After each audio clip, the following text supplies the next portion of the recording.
जय श्री कृष्णा। राधे राधे। आप सभी को राधा अष्टमी की हार्दिक शुभकामनाएं। आज सुनेंगे राधा अष्टमी की व्रत कथा। धार्मिक मान्यताओं के अनुसार राधा रानी की पूजा के बिना भगवान श्री कृष्ण की पूजा अधूरी मानी जाती है। कृष्ण जन्माष्टमी की तरह ही राधा जन्माष्टमी का त्यौहार बड़े धूमधाम के साथ मनाया जाता है। धर्म शास्त्रों में कहा गया है कि राधा अष्टमी का व्रत किए बिना कृष्ण जन्माष्टमी का व्रत अधूरा माना गया है।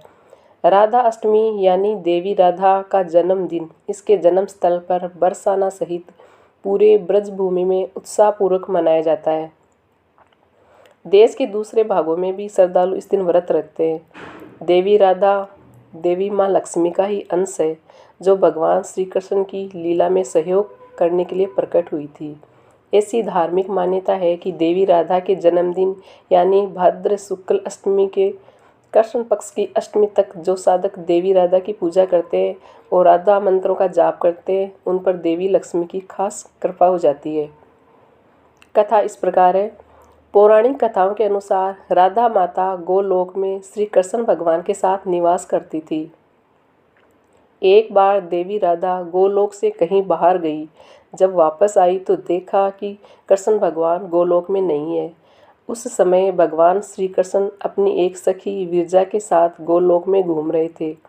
यह बात जब राधा जी को मालूम हुई तो उन्हें गुस्सा आया और वो सीधे उनके पास पहुंच गई। वहां पहुंचकर उन्होंने भगवान श्री कृष्ण को काफ़ी भला बुरा कहा।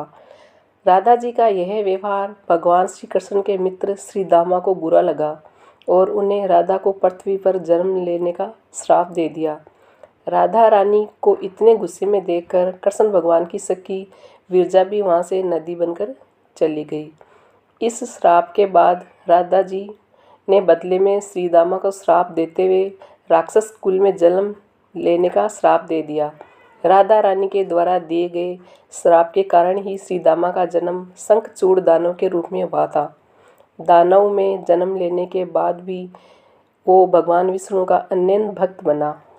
वहीं दूसरी ओर राधा रानी ने भी पृथ्वी पर वृषभानु के घर में पुत्र के रूप में जन्म लिया, लेकिन राधा रानी वृषभानु जी की पत्नी देवी कीर्ति के गर्भ से नहीं जन्मी थी। दरअसल जिस समय श्री दामा और राधा रानी ने एक दूसरे को श्राप दिया, तब भगवान श्री कृष्ण ने राधा रानी से कहा कि आपको पृथ्वी पर देवी कीर्ति और वृषभानु जी की पुत्र के रूप में रहना है। इसके आगे भगवान श्री कृष्ण ने राधा रानी से कहा कि जब आप विवाह योग्य हो जाएं तो आपका विवाह मनुष्य के अवतार में ही रायण नामक एक वेश्या से होगा। हालांकि वह भी मेरे अंश अवतारों में से एक होगा। आप धरती पर भी मेरी प्रियतमा बनकर ही रहेंगी, परंतु हम दोनों को यहाँ बिछुड़ने का दुख सहना होगा। हे राधा रानी, अब आप धरती पर जन्म लेने की तैयारी करें। सांसारिक दृष्टि में देवी कीर्ति गर्भवती हुई और उन्हें प्रसव भी हुआ, लेकिन देवी कीर्ति के गर्भ में योग माया की प्रेरणा से वायु का प्रवेश हुआ और उन्होंने वायु को ही जन्म दिया। जब वह प्रसव पीड़ा से गुजर रही थी, उसी समय वहाँ देवी राधा रानी एक प्यारी सी कन्या के रूप में प्रकट हो गई। जिस दिन राधा रानी प्रकट हुई वह भाद्रपद शुक्ल पक्ष की अष्टमी का दिन था, इसलिए भाद्रपद शुक्ल पक्ष की अष्टमी को राधा रानी अष्टमी के रूप में भी जाना जाता है। इस दिन भगवान श्री कृष्ण और राधा रानी की पूजा की जाती है। इस व्रत को करने से हमें सभी सांसारिक सुख और आनंद प्राप्त होते हैं। मान्यता है कि इस व्रत को करने से धन की कमी नहीं होती और घर में बरकत बनी रहती है। प्रेम से बोलिए राधा रानी की जय।